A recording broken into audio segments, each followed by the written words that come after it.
Let's be honest, we all want a good-looking squat. But if you're only relying on passive stretches, the chances are you're probably not getting the results that you want. Here are a few active work that I would look to implement to improve your squats. Now, we often say to people, tissues affect joints and joints affect tissues. Simply put, obviously, muscles, soft tissues, they will have an impact on joints, okay? But if we're not moving our joints or the joints are not moving properly, they're gonna impact our tissues. So the first thing we're gonna look at is a squat routine. Very, very simple. We will use this pole to get into a deep squat. I can make it easy by falling back a little bit more, or I can sit back a little bit and make it a little bit harder for myself. Now, the key thing here is we're gonna focus on just moving the hips in and out. Internal rotation by dropping the knees in, and the external rotation by going out. Notice the feet, okay? I'm going to look to load the inside edge and then the outside edge.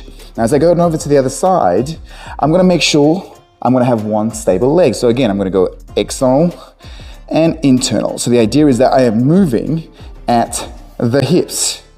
Now, the second thing I want to do is, while again, I'm gonna be stable from one side, I'm going to look to bring my knees well over my toes and start to stretch my hip flexors, load the balls of my feet, and start to actually load the ankle up.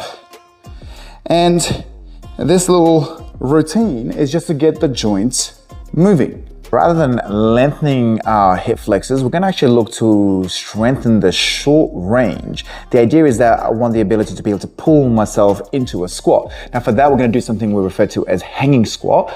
And as the name suggests, we're gonna hang. And we're gonna look to squat in the air like so. Now, the idea and the intent here is that I'm using my hip flexors to pull my knees up towards my armpit. The key thing here is to make sure that I'm not swinging forwards or backwards or tucking my hips underneath. And this is what it looks like from the side view. We're going to make sure we have a strong hang, toes are faced up. We're gonna pull the knees up as high as we can, pause, and then slowly lower them down in front of us. So again, there is no swinging action. We're not just looking to drop, okay? Next up, we're gonna look at what we refer to as long split squats and or front four elevated split squats. Now, the key thing here is we're now looking to get into the ankles of the front leg, knees, and the hip flexors in a long state on the back leg. Here's what it will look like. I'm going to prioritize bending from the front knee first, keeping my posture as upright as possible. And then look, I can wiggle my back feet back a little bit, make sure I'm postured up. My knees are trying to go over the toes as much as possible, and my heels are planted and heavy on the plates in this case. I'm gonna look to then push into the plate to posture up. Then I can repeat this.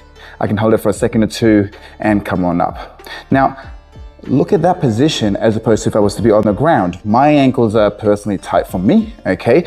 Notice as I do this, I don't get the same range. I have to bend the back knee quite a lot, which means I'm not lengthening through the back hip flexor and or I'm not really heavy through the front ankles. This is why we prefer the elevated variation.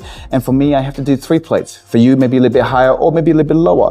But the key detail is, again, as a reminder, I'm gonna be nice and tall, back heel high. I'm gonna prioritize the front knee going over the toes, heavy. I can adjust my back leg, glutes are engaged. I'm gonna hold this for a second or two to allow myself to get used to this position and then come on up. And this is what we refer to as long split squats. Now, it may not be obvious, but we can actually improve our squats by actually squatting, especially by utilizing something like a tempo-based variation. Things like a paused squat. We're effectively spending here at the bottom some decent time to load the tendons up and the tissues up. And it's effectively a weighted squat, or something like a cloak hold where we're coming down for 7 seconds and then pausing for 6 seconds. And again, the intention here is it's a weighted squat, okay? So we get to stretch and get improved in the squat position. To wrap up, guys, if you want to improve your squat position and you're only relying on your passive stretches, I would highly recommend you implement active work like this. This is what's gonna make those gains come faster for you and actually improve your range for squats.